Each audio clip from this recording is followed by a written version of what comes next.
Hello students. आज कुछ नया स्टार्ट करने जा रहे हैं, ठीक है, जो आपको आपके बहुत सारे क्वेश्चंस का आंसर देगा। मे बी वो क्वेश्चंस आपने मुझे पूछे भी होंगे, ठीक है। तो let's start new chapter. Before that वो क्वेश्चंस की मैं बात कर लेता हूँ। जैसे क्वेश्चन मेरे मन में आता है कि एटम कंबाइन क्यों होता है, ये एटम कंबाइन क्यों होता है। Second question, why only certain combinations are possible. समझा, जैसे इफ़ आई राइट Na2O और suppose if I write NaCl बराबर, तो क्या मैं Na2Cl भी लिख सकता हूँ, क्या मैं NaCl2 लिख सकता हूँ, ठीक है। ऐसे क्वेश्चंस हमारे माइंड में आते हैं। थर्ड, ये एटम का शेप क्या होता है, डायरेक्शन क्या होता है, बराबर, कौन से शेप में होते हैं वो। फोर्थ, क्यों कोई भी पर्टिकुलर एलिमेंट गैसियस स्टेट में आ गया, क्यों कोई element like fluorine it exist in gaseous state, but उसी की फैमिली का bromine it exist in liquid state, iodine is found in solid state, क्यों, वाई। तो ऐसे क्वेश्चन बहुत सारे हैं मेरे माइंड में, ठीक है। इन सारे क्वेश्चंस का आंसर मुझे इस चैप्टर में मिलेगा, ठीक है। चैप्टर का नाम है केमिकल बॉन्डिंग। चैप्टर का नाम है chemical bonding and molecular structure. Short में हम इसे केमिकल बॉन्डिंग ही बुलाएंगे, ठीक है। तो here I am starting with chemical bonding. Now first of all, what do you mean by chemical bonding, what do you mean by chemical bonding, ठीक है। तो लेट मी टेल यू कि जैसे अगर हम अपने लाइफ के बारे में बोले, एनिमल्स की लाइफ के बारे में बोले, तो we have family, animals also have family, बराबर। कोई भी अकेला नहीं रहता, कोई भी अकेला नहीं है, ठीक है। हम सब के पास फैमिली है। In a similar way atom also have family, they also get combine, atom also gets combine and result in formation of a molecule. वो भी अकेला नहीं रहते, वो भी क्या होते हैं, कंबाइन हो जाते हैं। एटम्स भी आपस में कंबाइन हो जाते हैं मॉलिक्यूल बनाने के लिए, बराबर। तो first of all, what do mean by chemical bonding. Chemical bonding का मतलब हो गया कि व्हेन कॉन्स्टिट्यूएंट पार्टिकल्स, यू से कॉन्स्टिट्यूएंट पार्टिकल का मतलब हो गया एटम, आयन, बराबर। एटम का बात हो रहा है, आयन का बात हो रहा है, they gets combine and result in formation of a molecule, तो ये जो फोर्स ऑफ अट्रैक्शन है उनके बीच में, उससे हम बोलते हैं chemical bond, and the process is known as chemical bonding. समझा, आपको दो पॉइंट बोले मैंने, एक केमिकल बॉन्ड और एक chemical bonding. Suppose A atom combines with A atom and result in formation of A2, तो मैं बोलूँगा ये जो फोर्स ऑफ अट्रैक्शन है between two A atom is chemical bond.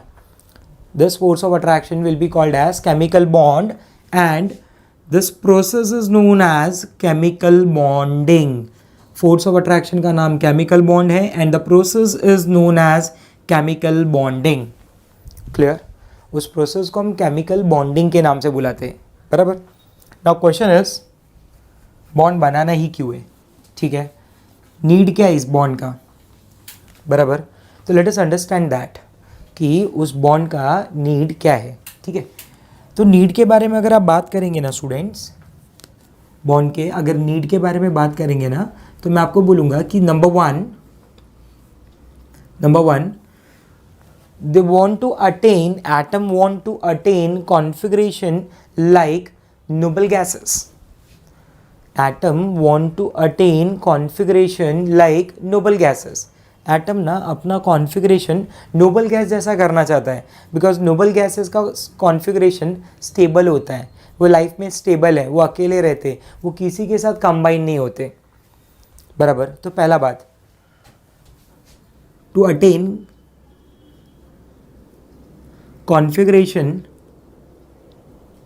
Configuration like noble gas, ठीक है, because noble gases have stable electronic configuration. और second thing, to minimise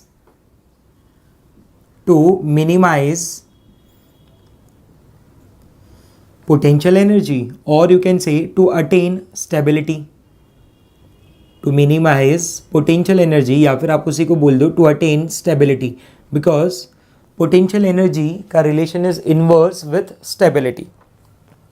अगर पोटेंशियल एनर्जी ज़्यादा होगा तो स्टेबिलिटी कम होगा, अगर स्टेबिलिटी ज़्यादा होगा तो पोटेंशियल एनर्जी कम। बात समझे आपको? ठीक है, वाइस वर्सा। ना एटम को बॉन्ड बनाना क्यों है? एटम को बॉन्ड बनाना because of these two reason. Number one, atom wants to attain configuration, that atom और ion wants to attain configuration like noble gas. Second thing, they want to minimize potential energy, they want to attain stability. कोई भी chemical bonding का process तभी feasible है जब उस system में potential energy decrease होगा, पोटेंशियल एनर्जी मिनिमाइज होगा। Suppose if A combines with B to give A B, तो फॉर्मेशन ऑफ ए बी तब भी पॉसिबल है when energy, that is potential energy, decreases, and that results in increase in stability। Clear हो आपको ये बात? ठीक है, तो कोई भी सिस्टम हमेशा क्या करना चाहता है? कोई भी system every time wants to minimize its potential energy to gain its stability, to increase its stability. And पूरा नेचर में यही रूल है, हर एक जगह यही रूल है, every one wants to become stable. Clear? Number two, to attain configuration like noble gas. If you remember configurations of noble gas like helium, neon, argon, krypton, xenon, radon, जैसे मैं बात करूँ helium, neon, argon, krypton, xenon, radon। radon is radioactive, तो मैं उसके बारे में बात नहीं कर रहा हूँ, ठीक है। helium, this belongs to helium, it belongs to first period, whose outer electronic configuration is 1s2. Neon belongs to second period, whose outer electronic configuration is 2s2 2p6. Argon belongs to third period and its outer electronic configuration is 3s2 3p6. Krypton, whose atomic number is 36, belongs to fourth period and its outer shell configuration is 4s2 4p6. Xenon, whose atomic number is 54, belongs to fifth period and its outer configuration is 5s2 5p6. They all have ns2 np6 outer electronic configuration except helium। helium के लिए नहीं है because helium के पास एक ही shell है and which can accommodate maximum 2 electrons, ठीक है। but in other cases they all have 8 valence electron students। अगर मैं यहाँ पे पूछूँ number of valence electron, तो आप मेरे को बोलेंगे in case of helium 2 valence electron, neon 8, argon 8, xenon krypton 8, xenon 8, even radon also have 8 electron in their outer shell। और ये 8 इलेक्ट्रॉन आउटर शेल में होने की वजह से उनका आउटर शेल स्टेबल है, बराबर, वो रिएक्ट नहीं करती किसी से। तो बाकी एटम का क्या सोचना है कि मुझे भी ऐसा ही कॉन्फ़िगरेशन चाहिए ताकि मेरा भी स्टेबिलिटी क्या हो जाए, बढ़ जाए। क्लियर हुआ आपको? तो ये दो रीज़न है बेसिकली, टू गेन, और अल्टीमेटली मैं बोलूँगा कि मैं क्या गेन करूँगा after attaining configuration like noble gas, will gain stability by minimizing potential energy, will gain stability, बराबर। तो केमिकल बॉन्डिंग का प्रोसेस करना क्यों है एटम को? To gain stability. क्लियर? आया बात समझ में? ठीक है। अपार्ट फ्रॉम दिस, तो ये हो गया। Now what are the different ways to attain such kind of configuration, you can say noble gas configuration. कौन से अलग अलग तरीके हैं हमारे पास? तो ये एटम इलेक्ट्रॉन लूज करके भी अटेन कर सकता है कॉन्फ़िगरेशन लाइक नोबल गैस, और by sharing of electron also. Clear? By sharing of electron also. जैसे fluorine, if I give you example, fluorine, ways to attain configuration like noble gas or to minimize potential। तो मैं बोलूँगा number one, by gaining or losing of electron or by sharing of electron you can say. ठीक है, या तो आप electron share करो या फिर आप इलेक्ट्रॉन गेन या लूज करो. Like if I give you example of sodium, if I give you example of sodium, Na become Na plus by loss of one electron. In case of Na, outer if you talk about electronic configuration, तो Na होता है 2, 8, 1. Whereas in case of Na plus, outer configuration में outer shell will consist of 8 electron, which is same as noble gas. Na plus is like neon. तो Na plus किसके जैसा हो गया? बोलो, नोबल गैस जैसा हो गया. Yes. कौन सा वे फॉलो किया उसने इलेक्ट्रॉन को लूज किया. Fluorine its configuration is 2, 7. Fluorine by gain of 1 electron become F minus, that is 2, 8. Again F minus के पास 8 इलेक्ट्रॉन है in their valence shell. Yes, you realize. और फ्लोरीन ने ये कॉन्फ़िगरेशन कैसे अटेन किया, कौन से वे से अटेन किया? By gain of electron. Third, by sharing of electron. आप इलेक्ट्रॉन का शेयरिंग करके भी ये कॉन्फ़िगरेशन को अटेन कर सकते हैं. समझा मेरा बात? ठीक है, मतलब सपोज शेयरिंग का मैं आपको और आगे एग्जांपल भी बताता हूँ. ठीक है, शेयरिंग के लिए. Now let's C.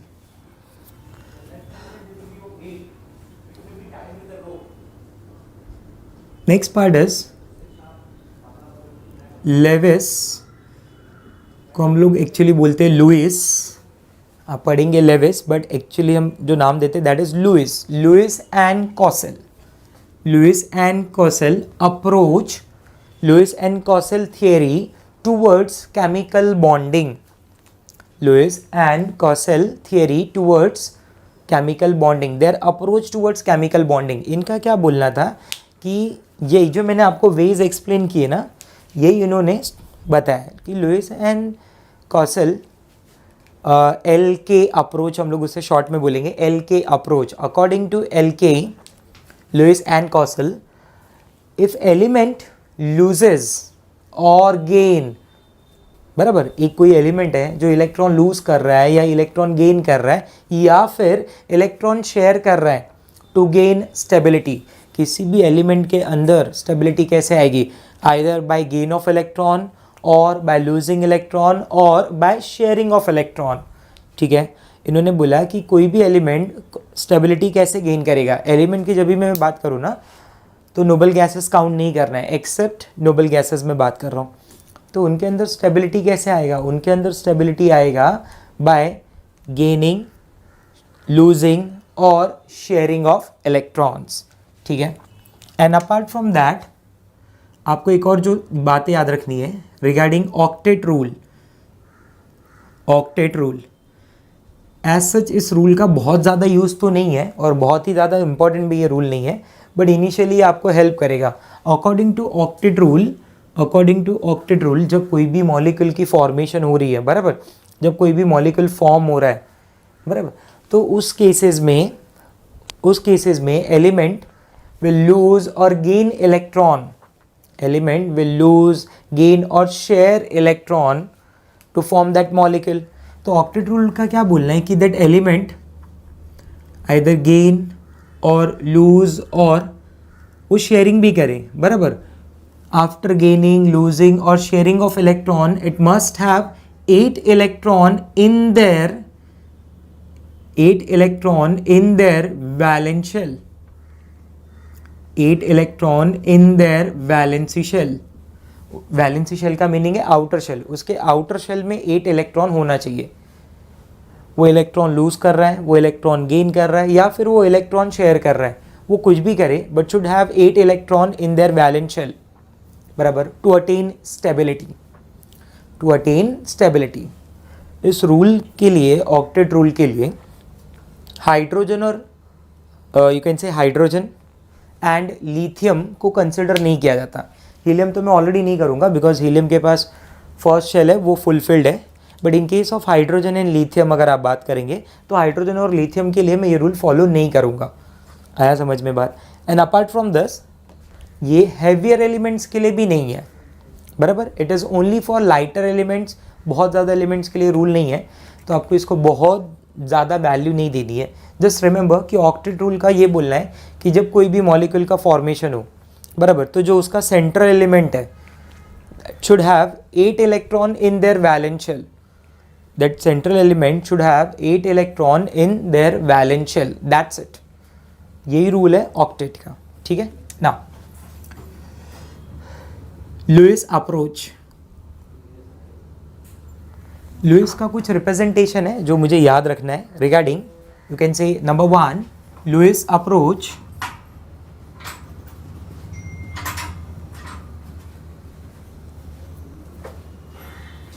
First of all,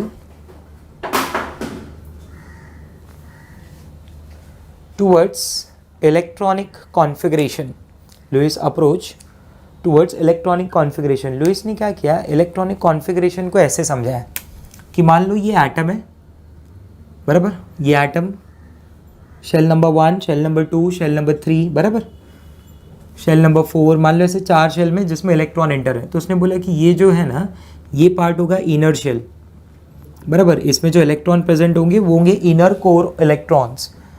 this is your outer shell, this is your outer shell. इसमें जो इलेक्ट्रॉन प्रेजेंट होंगे उन इलेक्ट्रॉन्स को मैं बुलाऊंगा outer electron, also known as valence electron, also known as valence electron. तो Lewis ने ये बताया कि एटम में जो इनर इलेक्ट्रॉन है वो कभी भी बॉन्डिंग में पार्टिसिपेट नहीं कर रहे हैं। एटम में only valence electron, that is outer electron, take part in a bonding, and with the help of these valence electron we can find out the valency of an element also। उस particular atom का, उस particular element का मैं valency भी find out कर सकता हूँ, ठीक है।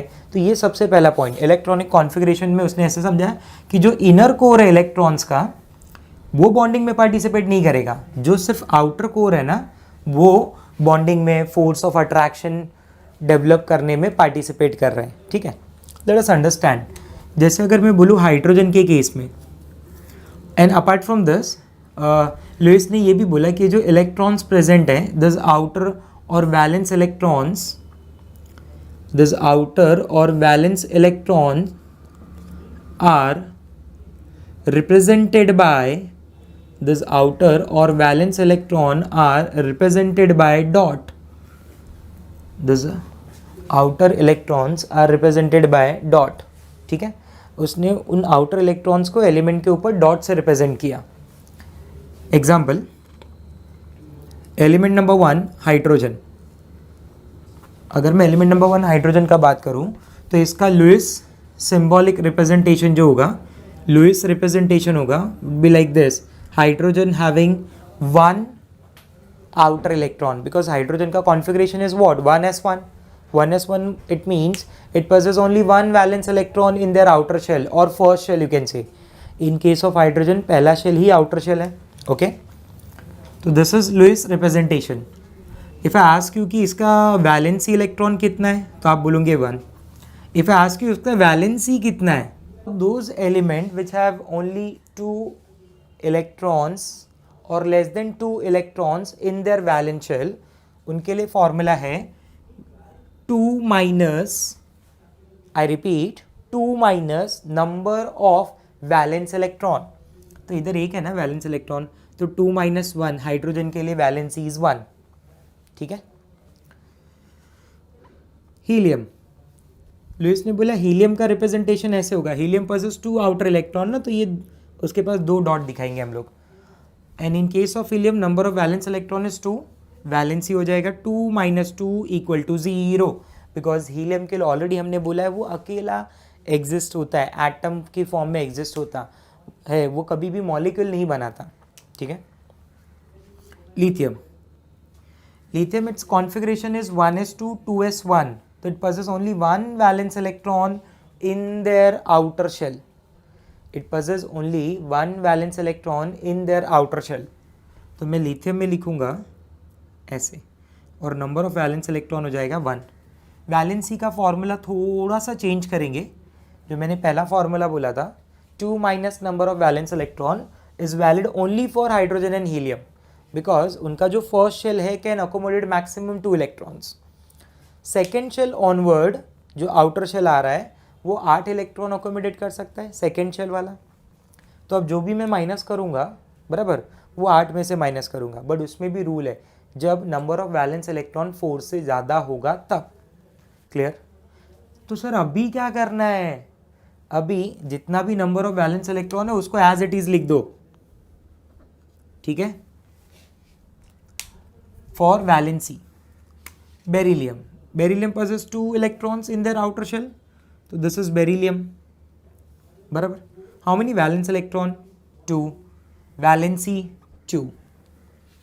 boron, boron possesses how many valence electron? 3. boron, this is number 1, number 2, number 3. boron possesses 3 valence electron. 3. तो इसको भी एज इट इज़ लिख दो. सर एज इट इज़ कब तक लिखना है? 4 तक. 4 से ज़्यादा आएगा तो 8 से माइनस करना है. Carbon, carbon, carbon outer configuration 2,4 लिखते हैं ना हम लोग उसको. तो आउटर में कितने इलेक्ट्रॉन है? 4. So this is carbon number 1, number 2, number 3, number 4. Valence electron 4. Valency 4. Yes. Nitrogen 2,5. Sir अभी valence electron is more than 4. Yes yes yes. So in case of nitrogen, 5 valence electrons are represented like this: 1, 2, 3, 4, 5. How many valence electron? 5. Valency के लिए 8 minus 5 equal to 3. 8 minus 5 equal to 3. Next, oxygen 2,6. 2,6. How many valence electron? 6. Oxygen number 1, number 2, number 3, number 4, number 5, number 6. Clear? So how many valence electron? 6. Valency 8 minus 6 equal to 2. Clear? Fluorine 2,7. This is fluorine. 1, 2, 3, 4, 5, 6, 7 valence electron. ये जो भी representation है इसको हम लोग Lewis dot representation बोलते हैं, where electrons are represented by dot. ऐसा पहली बार लुईस ने बोला. ठीक है. How many valence electron? 7. So I will write 8 minus 7 equal to 1 बराबर. And then neon 2,8. This is neon 1, 2, 3, 4, 5, 6, 7, 8. How many valence electron? 8. 8 minus 8 equal to 0. You realize this? ठीक है. तो लुईस ने ये सब कुछ बातें बताई जो आगे चल के मैं यूज़ करूँगा. इन शॉर्ट यहाँ पे सिर्फ इतना बताया गया कि कौन से एलिमेंट में कितना आउटर शेल का नंबर ऑफ इलेक्ट्रॉन है बराबर. जैसे ऑक्सीजन में 6 है, नाइट्रोजन में 5 है, कार्बन में 4 है. आया समझ में बात? क्लियर हुआ ये सारा points? Now we are starting with, ये तो हमने देखा छोटा सा introduction part related with all atoms and कि कितने नंबर ऑफ वैलेंस इलेक्ट्रॉन हो सकते हैं और क्या क्या पॉसिबिलिटी है. ठीक है. Now what are the different types of bond are possible? What are the different types of bond are possible? Types of bond बराबर. आपको मैंने ऑलरेडी समझा दिया कि मीनिंग ऑफ केमिकल बॉन्डिंग क्या है. केमिकल बॉन्ड का मीनिंग क्या है? Chemical bonding is a force of attraction which bind atoms together, 2 or more atoms together in a molecule, which hold 2 or more atom ion together in a molecule. That is what chemical bond, and the process is known as chemical bonding. ठीक है. तो अब यहाँ पे हम लोग बात कर रहे हैं कि what are the different types of bond बराबर. फिर मैंने आपको ये भी समझाया कि बॉन्ड बनाना क्यों है बराबर, क्या नीड है उसका. बॉन्ड नहीं बना तो क्या होगा? एटम का कॉन्फ़िगरेशन स्टेबल नहीं होगा, एटम के पास स्टेबिलिटी नहीं आएगी बराबर. और स्टेबिलिटी लाना ही है because everyone, even atom also want to become stable. ठीक है. नाउ तो let us understand what the different types of bond are possible. Type number 1, first type of bond is ionic bond.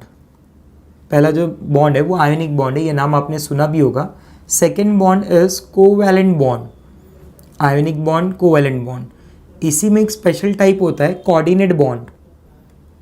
Covalent bond में ही एक special type है coordinate bond which is also known as dative bond, which is also known as semi-ionic semi-covalent bond. Third type of bond is metallic bond. Yes, especially metal के लिए. Yes, metallic bond. Third type. Fourth type of bond you can say is van der Waals force of attraction. van der Waal bond, या फिर आप उसी bond की जगह word use कर लें van der Waal force of attraction. van der Waal का एक स्पेशल टाइप है. van der Waal का एक स्पेशल टाइप है popular by the name of hydrogen bond. Popular by the name of hydrogen bond. जो first three type of bond है ना, ionic bond, covalent bond, metallic bond, exist between to atom और two ion. ये दो bond ना किसी दो atom दो आयन के बीच में एग्जिस्ट करते हैं. Where as fourth and fifth type of bond can exist between two molecules. Specially वो दो मॉलिक्यूल के बीच आने वाले बॉन्ड है. ठीक है. और ये फर्स्ट सेकंड थर्ड आप बोल सकते हैं ये दो एटम के बीच में आने वाले बॉन्ड है स्टूडेंट्स. ठीक है. इसके बारे में मैं आपको डिटेल में समझाऊंगा. मैंने बोला फर्स्ट सेकंड थर्ड ऐसे टाइप है जो दो एटम या दो आयन के बीच में वो बॉन्ड है. वेरस फोर्थ एंड फिफ्थ ये वो टाइप है which basically exist between two molecules. ठीक है. तो वन बाय वन इनके बारे में स्टडी करना है मुझे. स्पेशली आयोनिक और कोवेलेंट अपना काफ़ी बड़ा पार्ट है यहाँ से, बराबर. और बाकी सब के बारे में भी इंफॉर्मेशंस मिलेंगी आपको. तो here I am starting with the first type of bond. ठीक है. अच्छा, before starting with the specific type मैं आपको एक छोटा सा आइडिया दूंगा. जो ये तीन टाइप के बॉन्ड है, ionic, covalent, metallic, between atom और आयन्स के बीच में. नंबर 1 आप इसको नोट पार्ट मान सकते हैं. ठीक है. नंबर 1 अगर मैं बोलता हूँ कि bond is form between highly electronegative element plus highly electronegative element. मान लो जो बॉन्ड है ना मेरे पास, वो दो एटम ऐसे हैं जो बहुत ही ज़्यादा इलेक्ट्रोनेगेटिव है. What do mean bye electronegative? बोलो क्या मतलब इलेक्ट्रोनेगेटिविटी का? जिनके पास बहुत ज़्यादा टेंडेंसी है टू अट्रैक्ट इलेक्ट्रॉन. बराबर. अगर मैं बोलता हूँ मेरे पास दो हाईली इलेक्ट्रोनेगेटिव एलिमेंट हैं, बराबर, दो हाईली इलेक्ट्रोनेगेटिव एलिमेंट हैं जो दोनों ही इलेक्ट्रॉन खुद का नहीं देना चाहते, दूसरे का इलेक्ट्रॉन गेन करना चाहते हैं, बराबर. ऐसे केसेस में मैं एग्जांपल कंसिडर करता हूँ क्लोरीन प्लस क्लोरीन, और you can say fluorine plus fluorine. Fluorine, chlorine, this are highly electronegative elements. तो for two highly electronegative atom जो भी बॉन्ड बनेगा वो बॉन्ड होता है covalent bond. That is covalent bond which is form by sharing of electrons. बराबर. दो highly electronegative element के लिए कोवैलेंट बॉन्ड की फॉर्मेशन होगी. Number 2, suppose if one atom is highly electronegative और यू कैन से first atom is highly electropositive. Electropositive का meaning हुआ which can lose electron easily, and the second one is highly electronegative like sodium and chlorine. तो sodium और chlorine जब आपस में combine होंगे, यानी one highly electropositive and one highly electronegative, it result in formation of ionic bond.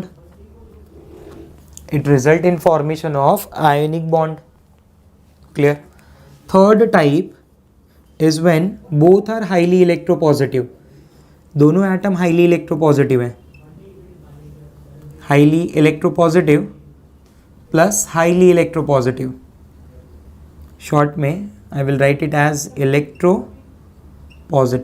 ठीक है.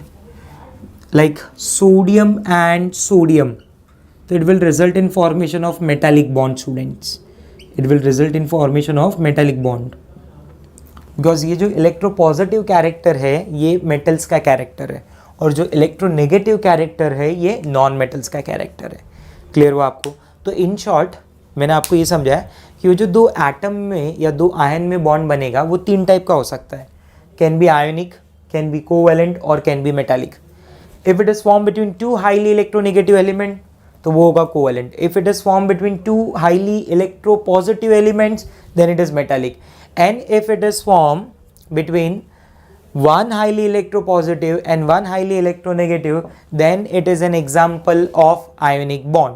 ठीक है, तो आप in short ये बातों को याद रखेंगे. ठीक है, and now here I am starting with the first type of bond. सबसे पहला type of bond यहाँ पे start कर रहे हैं हम लोग, ionic bond. Ionic bond which is also known as, this ionic bond also known as electrovalent bond. It is also popular by the name of electrovalent bond. Okay, ठीक है, ionic bond or you can say electrovalent bond. Now what do you mean by ionic bond? क्या मतलब होता है? Ionic bond का simple सा meaning है bond which is formed between cation and anion. Bond which is formed between cation and anion. ऐसा bond जहाँ पे एक cation की form में exist करे और एक अनायन की फॉर्म में एग्जिस्ट करे, उनके बीच में जो फोर्स ऑफ अट्रैक्शन है that is an example of ionic bond. बराबर, तो सिंपल से वर्ड में क्या लिखो कि what is ionic bond? The bond form between, bond which is formed और फोर्स ऑफ अट्रैक्शन बिटवीन, और bond form between cation and anion, between cation and anion, where cations are positively charged and anions are negatively charged. तो ये positively charge और negatively charge ions के बीच में जो attraction है वही आयोनिक बॉन्ड है. बराबर, तो आयोनिक बॉन्ड को मैं ऐसे भी डिफाइन कर सकता हूँ कि bond which is form between to oppositely charge ions. Bond which is form between to oppositely charge ions. Clear हुआ आपको मेरा बात? ठीक है, पॉइंट समझा? Okay, so what is ionic bond? The bond which is formed between cation and anion, or bond which is formed between two oppositely charged ions. ठीक है, तो now let us understand कि what are the favorable conditions for ionic bond. बराबर, ये bond बनने के favorable conditions क्या हैं? Favorable conditions for ionic bond. तो condition number 1, सबसे पहला condition favorable condition में सबसे first one है one element, बराबर, जो मेरे पास कैटायन एनायन है उसमें से अगर मैं बात करूं, जो दो एलिमेंट है मेरे पास, one element must have low ionization enthalpy. पहला point, one element must have low ionization enthalpy. एक एलिमेंट मेरे पास ऐसा होना चाहिए, एक एलिमेंट मेरे पास ऐसा होना चाहिए जिसका आयोनाइजेशन एंथैल्पी बहुत लो हो. Now what do you mean by ionization enthalpy? Is the energy required to remove electron. Do you remember outermost electron निकालने के लिए जो एनर्जी लग रहा है? ठीक है, आउटर मोस्ट इलेक्ट्रॉन निकालने के लिए जो एनर्जी लग रहा है, अगर वो एलिमेंट ईजिली इलेक्ट्रॉन लूज करेगा तो वो ईजिली कन्वर्ट हो जाएगा इन द फॉर्म ऑफ कैटायन. इसलिए एक एलिमेंट ऐसा होना चाहिए जिसका आयोनाइजेशन एंथैल्पी लो. मैं कंसिडर करता हूँ कि that element is C. C element have, ये C here, C doesn't mean cation, मैंने एक ऐसे अल्फ़ाबेट सी कंसिडर कर लिया है. ठीक है, सी एलिमेंट ऐसा है, आई रिपीट, सी का मतलब कार्बन नहीं यहाँ पे मानना है आपको. ठीक है, ये मैं इन जनरल वर्ड यूज़ कर रहा हूँ. सी एलिमेंट ऐसा है which have low ionisation enthalpy, मतलब it loses electron very easily.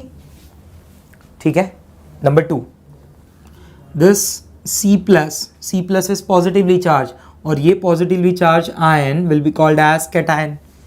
Number 2 is one element must have, or other element must have or should have high electron affinity. Second element ऐसा होना चाहिए मेरे पास, दूसरा एलिमेंट, अदर एलिमेंट ऐसा होना चाहिए जिसका इलेक्ट्रॉन एफिनिटी बहुत ज़्यादा हो. What do mean by that? Electron को गेन करने का पावर, इलेक्ट्रॉन को गेन करने का टेंडेंसी बहुत ज़्यादा होना चाहिए. I will consider A element. ठीक है, A element have high electron affinity, तो it will easily gain electron and gets converted into A minus. easily gain electron and gets converted into A minus, that is negatively charged anion. Clear? मतलब एक अच्छा cation बने और एक अच्छा अनायन बने. ठीक है. And third point which is very important for a stable crystal, ये जो आयनिक कंपाउंड बन रहा है उसका अगर एक स्टेबल क्रिस्टल बनाना है, एक स्टेबल क्रिस्टल फॉर्म करना है, बराबर, तो यू कैन से कि they should have lattice energy should be high. Lattice energy should be high for a stable crystal. Lattice energy should be high. वो जो क्रिस्टल का फॉर्मेशन हो रहा है उसका लैटिस एनर्जी बहुत ज़्यादा होना चाहिए. लैटिस एनर्जी सिंपल से वर्ड में अगर मैं आपको डिफाइन करूँ तो लैटिस एनर्जी का मीनिंग है inter ionic force of attraction, और you can say it is a force of attraction between cation and anion. It is a force of attraction between cation and anion. वो cation और anion के बीच में force of attraction should be very high. अगर ये तीन condition follow हो रही हैं, बराबर, तो एक स्टेबल क्रिस्टल मिलेगा. तो this are the favourable conditions for an ionic compound. किसी भी आयोनिक कंपाउंड के लिए ये तीन स्पेशल कंडीशन है, फेवरेबल कंडीशन है कि एक एलिमेंट ऐसा हो जो इजीली इलेक्ट्रॉन दे, एक एलिमेंट ऐसा हो जो इजीली इलेक्ट्रॉन गेन करे, और उन दोनों कैटायन एनायन के बीच में force of attraction should be very high. बराबर, मतलब C plus and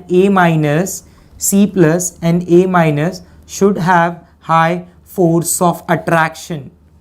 They should have high force of attraction between them. अगर फोर्स ऑफ अट्रैक्शन कम होगा ना स्टूडेंट्स, तो ये क्रिस्टल उतना स्टेबल नहीं होगा. You realized? ठीक है. नाउ नेक्स्ट, अब question is sir what is lattice energy actually. ये तो एक शॉर्ट में नोटेशन लैटिस एनर्जी के लिए. लेट अस अंडरस्टैंड कि व्हाट इज लैटिस एनर्जी. तो अब मैं यहाँ पे स्टार्ट कर रहा हूँ लैटिस एनर्जी पार्ट कि basically what is lattice energy. It is represented by LE. Short notation LE is use for lattice energy. कि लैटिस एनर्जी होता क्या है, बराबर. तो इसके दो टाइप के डेफिनेशन बोल सकते हैं हम लोग. डेफिनेशन नंबर 1, सबसे first definition, it is the amount of energy released.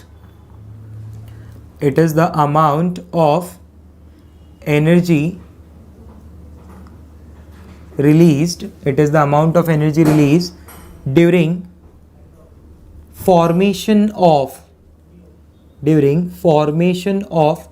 1 mole of an ionic compound from its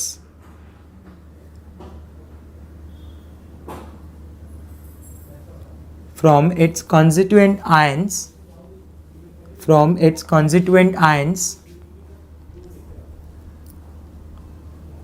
in their gaseous state. तो let us understand this कि ये पॉइंट का मतलब क्या है कि what is lattice energy. इस पॉइंट का मतलब ऐसे हो गया कि जब कोई कैटायन एनायन आपस में बॉन्ड बना रहा है, बराबर. मान लो ये C प्लस हो गया, बराबर. C plus is your cation, और ये है आपके पास A minus is your anion, बराबर. C plus cation is in gaseous state, A minus anion भी गैसियस स्टेट में. तो when gaseous cation combines with gaseous anion to form 1 mole of an ionic compound, during this process whatever is the energy release is called lattice energy. ठीक है. But remember one point कि आपको जब भी compound बनाना है, ionic compound बनाना है, तो वो हमेशा उसके आयोनिक फॉर्म में बना रहे, बराबर. एंड वो ions has to be in gaseous state only. अगर मैं ऐसा बोलूँ कि carbon solid combined with A gas to give you Ca during this process whatever is the energy release is called lattice energy. तो ये statement wrong है. Try to understand the difference. यहाँ पे lattice energy जब मैं बोल रहा हूँ ना, तो सारे ions gaseous state में, यहाँ पे gaseous state नहीं है. You realize this? ठीक है. आपको डिफरेंस समझ में आया दोनों का? तो C plus and A minus combined to give you CA during the process, बराबर। अगर मैं यहाँ पे लिखूँ delta H, what do mean by delta H? Enthalpy change, change in energy. तो यहाँ पे जो भी चेंज इन एनर्जी होगा वो लैटिस एनर्जी बोला जाएगा, that delta H is equal to lattice energy. और यहाँ पे मैंने वर्ड यूज़ किया है कि during the process energy release, and release जो भी एनर्जी रिलीज होगा ना, that energy is always indicated by negative sign. वो एनर्जी हमेशा हम नेगेटिव साइन से इंडिकेट करते हैं। क्लियर? नेगेटिव साइन का मतलब क्या हो गया? Energy released. डेफिनेशन नंबर 2, इसी डेफिनेशन को मैं ऐसे भी बोल सकता हूँ स्टूडेंट्स कि it is the amount of energy, lattice energy is the amount of energy required, it is the amount of energy required for breakdown, I repeat, it is the amount of energy required for breakdown of 1 mole ionic compound, 1 mole of an ionic compound into its constituent ions in their gaseous state, in their gaseous state. You can say exactly opposite बात कर रहा हूँ मैं। पहले वाले में मैंने बोला कि आपको आयोनिक कंपाउंड बनाना है from their constituent ions. Constituent ion का मतलब है कि वही पर्टिकुलर आयंस होने चाहिए और वो गैसियस स्टेट में हो। सेकेंड में मैंने बोला कि आपको एकदम रिवर्स करना है, ये प्रोसेस ही रिवर्स कर दो। Ca आयनिक कंपाउंड 1 मोल ब्रेक हो रहा है into its ions C plus plus A minus gaseous state में। ठीक है, क्लियर हो रहा है? तो एनर्जी का साइन क्या हो जाएगा? रिवर्स हो जाएगा। यहाँ पे अगर एनर्जी रिलीज हो रहा था तो यहाँ पे एनर्जी एब्जॉर्ब होगा। Here the value of delta H is negative, then here in this case the value of delta H is positive. और यहाँ पे भी जो भी डेल्टा H होगा that is your lattice energy. तो आप लैटिस एनर्जी को ना दोनों टर्म में डिफाइन कर सकते हो, ड्यूरिंग फॉर्मेशन ऑल्सो और during breakdown. But remember it is for 1 mole of ionic substance, for 1 mole of an ionic compound. Is it clear? चलो मैं आपको कुछ एग्जाम्पल समझाता हूँ related with this lattice energy, तो यू विल रियलाइज कि मैं कैसे बोल रहा था कि जो कॉन्स्टिट्यूएंट आयंस है has to be in their gaseous state. Suppose अगर मैं लिखता हूँ sodium solid plus chlorine gas give you NaCl, बराबर। Sodium solid plus Cl minus gas give you NaCl। ठीक है, Na plus gas chlorine gas give you NaCl, Na plus gaseous plus Cl minus gaseous give you NaCl, बराबर। Now let us understand कि actually इसमें से कौन सा reaction है which represent lattice energy, बराबर। जिसमें जो एनर्जी चेंज आ रहा है उसे मैं लैटिस एनर्जी बोल सकता हूँ। ठीक है, तो लैटिस एनर्जी डेफिनेशन सेज कि during the formation of 1 mole of ionic compound, the amount of energy released during the formation of 1 mole of ionic compound from its constituent ions in their gaseous state। अगर आपको NaCl compound बनाना है, अगर आपको NaCl compound बनाना है, बराबर, तो वो सोडियम और क्लोरीन से बनना चाहिए। सोडियम और क्लोरीन के कौन से फॉर्म से बनना चाहिए? Ionic form. तो सोडियम होगा in the form of Na plus, Cl होगा in the form of Cl minus. ठीक है, और apart from that they has to be in their gaseous state. ये जो आयंस है ना वो उनकी गैसियस स्टेट में होना चाहिए, बराबर। और कंपाउंड भी कितना बनना चाहिए? 1 मोल। ठीक है, अब ऐसा कौन सा रिएक्शन है चेक करो। What about option A? What about option A? No sir, ये तो सॉलिड फॉर्म है, ये क्लोरीन Cl2 मॉलिकुलर फॉर्म है, ये तो पॉसिबल नहीं है। What about option B? Na solid, no, has to be in gaseous state, वो भी आयोनिक। ये आयोनिक है, गैसियस है, बट ये है क्या? नहीं, ये प्रॉब्लम कर रहा है मेरे को। Na प्लस, ओह इट, ये तो करेक्ट लग रहा है। What about this? ये तो मॉलिकुलर फॉर्म हो गया, मॉलिकुलर फॉर्म नहीं चाहिए, has to be in ionic form. Chlorine का Cl2 is molecular form, Cl minus is ionic form. Wrong wrong wrong wrong wrong wrong. What about this? Na plus gaseous state, Cl minus gaseous state और बना रहा है NaCl 1 mole. This is correct representation for lattice energy of NaCl. ये NaCl के लिए NaCl की lattice energy का correct representation है. ठीक है, चलो आगे बढ़ते हैं. नेक्स्ट, आपको समझा ये पार्ट कि कैसे आपको लैटिस एनर्जी का रिप्रेजेंटेशन दिखाना है. अगर ये ब्रेक डाउन करना होता तो आप क्या बोलते थे? NaCl give you Na plus plus Cl minus, where Na plus and Cl minus ions are present in their gaseous state. वो गैशियस आयन की फॉर्म में. ठीक है ना, ये मैंने आपको समझा लैटिस एनर्जी का definition. Let us understand what are the factors which can affect lattice energy.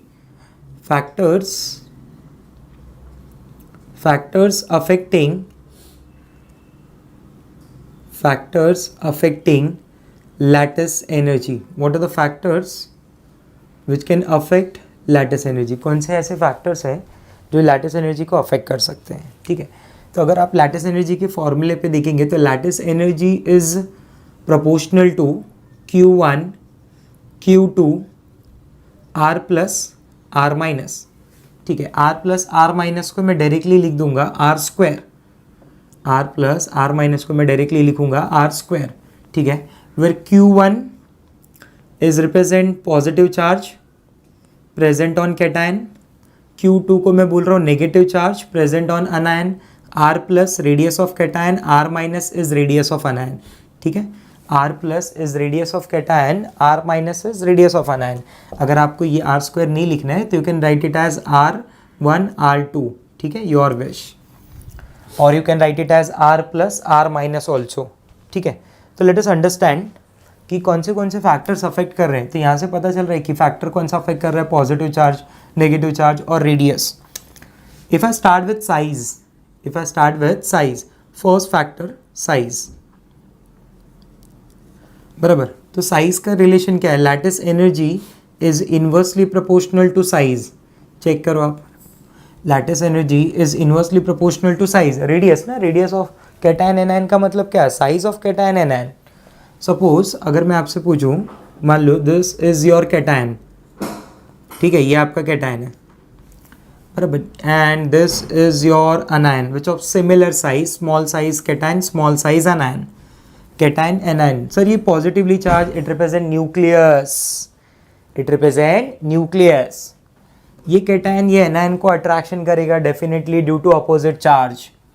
Okay, ये कैटायन बड़ा साइज में, ये एनायन भी बड़ा साइज में. Okay, now what I want कि कौन सा कैटायन एनायन का pair will possess more attraction. कौन सा पेयर ऐसा होगा जहाँ पे अट्रैक्शन ज़्यादा होगा? आंसर इज छोटा वाला पेयर में अट्रैक्शन ज़्यादा होगा, बड़े वाले पेयर में अट्रैक्शन कम होगा. रीज़न, यहाँ से कैटायन, ये nucleus, this is your nucleus students. Don't be under the impression it represent positively charge cation. ठीक है, ये न्यूक्लियस है, ये बाहर इलेक्ट्रॉन है. आप डिस्टेंस चेक करो ना जरा, न्यूक्लियस है और ये बाहर इलेक्ट्रॉन है. बराबर, यहाँ पे न्यूक्लियस से इलेक्ट्रॉन का डिस्टेंस ज़्यादा है, यहाँ पे न्यूक्लियस से इलेक्ट्रॉन का डिस्टेंस कम है. देखो ये डिस्टेंस सिर्फ इतना है और यहाँ पे डिस्टेंस ज़्यादा हो गया ना. समझा? ऐसे भी अगर दोनों छोटा साइज होगा, small size cation, small size anion, तो अट्रैक्शन ज़्यादा होगा compare to large size cation and large size anion. Large size के कैटायन एनायन में न्यूक्लियस अंदर होगा ना. आपको समझ रहा है मेरा बात? ये मान लो उससे भी बड़ा साइज का कैटायन, ये उससे भी बड़ा साइज का एनायन. क्लियर हो रहा है? तो ये कैटायन से ये इलेक्ट्रॉन को अट्रैक्ट करना है. देखो अट्रैक्शन क्या हो रहा है, कम होते जा रहा है बिकॉज उनके बीच का डिस्टेंस बढ़ते जा रहा है.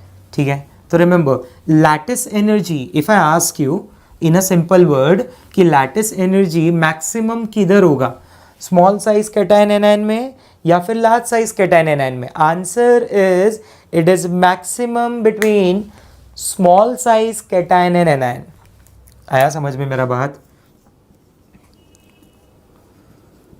Small size cation and anion. बराबर, small size cation and anion. तो कहना ही सही कि साइज और लैटिस एनर्जी का रिलेशन डायरेक्टली पता चल रहा है, इनवर्स है. ठीक है, जैसे एग्जाम्पल अगर मैं देखूँ,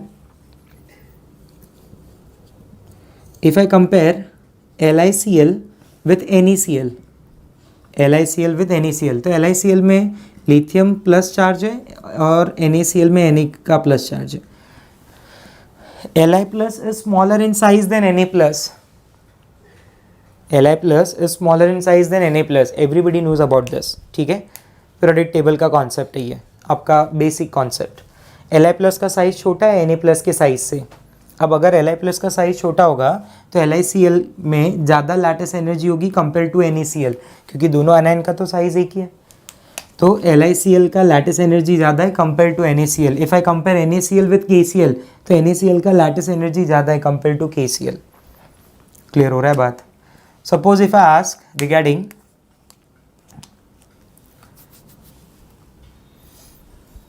LiCl विथ LiBr, तो LiCl में दोनों में Li प्लस आयन है, यहाँ पे Cl माइनस है, यहाँ पे Br माइनस है, बराबर. साइज ऑफ अनायन किसका ज़्यादा होगा? Br माइनस आयन का साइज ज़्यादा है compare to Cl minus. And as the size of anion increases lattice energy decreases. Clear? Because simple सा रूल है यहाँ पे कि lattice energy is inversely proportional to size of cation और anion. You can see size of cation और anion. अगर cation anion का size बढ़ रहा है तो उनका उस क्रिस्टल का लैटिस एनर्जी कम हो रहा है, उससे कम एनर्जी लगेगा ब्रेक डाउन करने के लिए, उनका इंट्रा आयनिक अट्रैक्शन कम हो रहा है. Because lattice energy indirectly represent inter ionic attraction. तो मैं बोलूँगा अगेन LiCl के लिए लैटिस एनर्जी ज़्यादा है compare to LiBr. Factor number 2, the second factor is charge. Second factor is charge. Charge में सबसे पहले मैं बता रहा हूँ regarding charge on cation. Charge on cation, lattice energy is directly proportional to charge on cation. It is directly proportional to charge on cation. जितना cation पे charge बढ़ता जाएगा उतना लैटिस एनर्जी बढ़ेगा. So for example if I compare NaCl with MgCl2 with AlCl3, ठीक है, तो यहाँ पे NaCl में Na carry plus 1 charge, Na carry plus 1 charge, MgCl2 में Mg कैरी प्लस 2 का चार्ज, AlCl3 में एल्यूमिनियम पे प्लस 3 का चार्ज है. सही है? As the charge on cation increases उनका लैटिस एनर्जी क्या हो रहा है? बढ़ रहा है. यस, तो AlCl3 का लैटिस एनर्जी सबसे ज़्यादा होगा compare to NaCl. Next, charge on anion. Charge on anion, ठीक है, again same lattice energy is directly proportional to charge on anion, that is Q minus. If I compare Na2O with Na3N, Na2O it consists of O minus 2 ion known as oxide ion. Na3N it consists of N minus 3 ion known as nitride ion. N minus 3, that is nitride ion. NiTride students, nitride ion. Oxygen पे अगर मैं देखूँ तो -2 charge है, nitrogen पे -3 का charge है, बराबर. चार्ज जिसके ऊपर ज़्यादा होगा उसका लैटिस एनर्जी ज़्यादा होगा. तो here correct answer is Na3N possesses more lattice energy than Na2O. Clear हुआ आपको मेरा बात? ठीक है. नाउ अब क्वेश्चन इज, स्टूडेंट के माइंड में ऐसा डाउट आ सकता है कि O-2 and N-3 both are isoelectronic species. Yes, both are isoelectronic species. N के ऊपर -3 का चार्ज है, उसका रेडियस ज़्यादा है. अगर रेडियस ज़्यादा है तो it should have low lattice energy, because ये तो रिलेशन मैंने इनवर्स बताया था. बट रिमेंबर वन थिंग, आपको सबसे पहले चार्ज ही चेक करना होगा, because charge is dominating factor. Charge is dominating factor over size. Charge is dominating factor over size. आपको चार्ज ही चेक करना है पहले. अगर चार्जेस का डिफरेंस नहीं है then you go for size. Otherwise आपको पहले क्या चेक करना है? चार्ज. Yes, correct.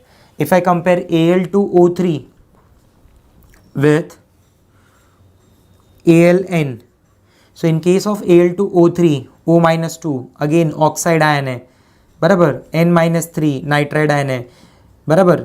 मैं अगर चार्ज को कंपेयर कर रहा हूँ Al+3 Al+3 same charge, O-2 N-3, अगर मुझे चार्ज का डिफरेंस मिल रहा है, first point of difference charge का है, तो डेफिनेटली मैं चार्ज ही फॉलो करूँगा। तो your aluminium nitride possess more lattice energy. तो ये कुछ फैक्टर्स हैं, size and charge. Apart from this there is one more factor, coordination number.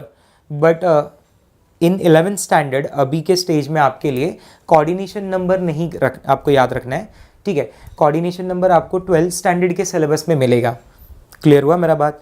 तो आपको सिर्फ दो ही फैक्टर याद रखने हैं, size and charge. Charge directly proportional है लैटिस एनर्जी को, साइज इनवर्सली प्रोपोर्शनल है, ठीक है।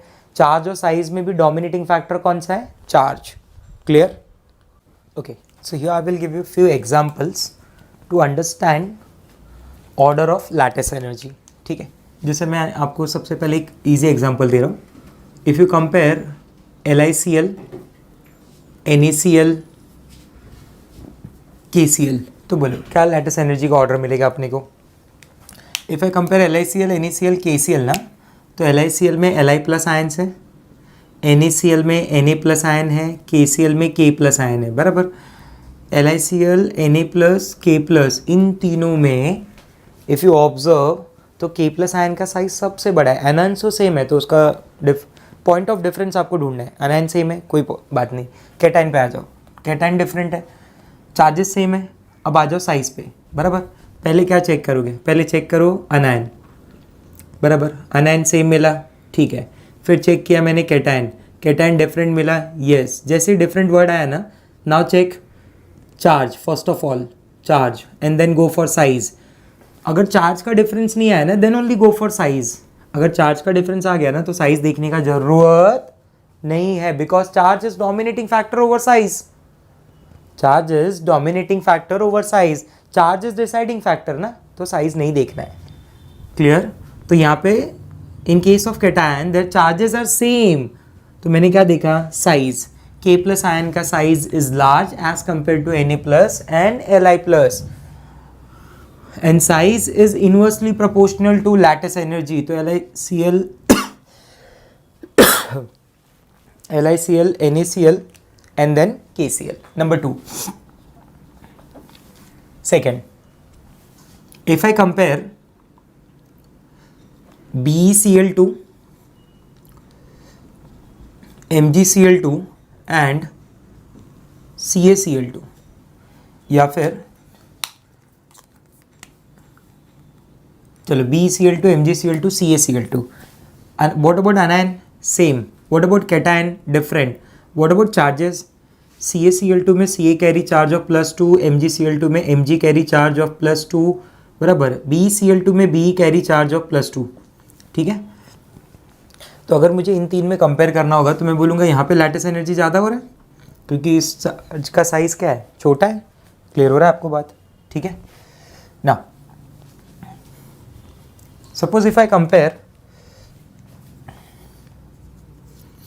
AlCl3, Al2O3 and AlN, aluminium nitride, aluminium oxide, aluminium chloride. So in this case, aluminium carry charge of +3. Here also aluminium carry charge of +3. Here also aluminium carry charge of +3. They all have same cation. What about anion? Anions are different. Different में क्या है? First charge check करेंगे and then go for size, अगर charge का difference नहीं है। In case of AlCl3, Cl carry charge of minus, Al2O3 में oxygen carry charge of -2, your N carry charge of -3।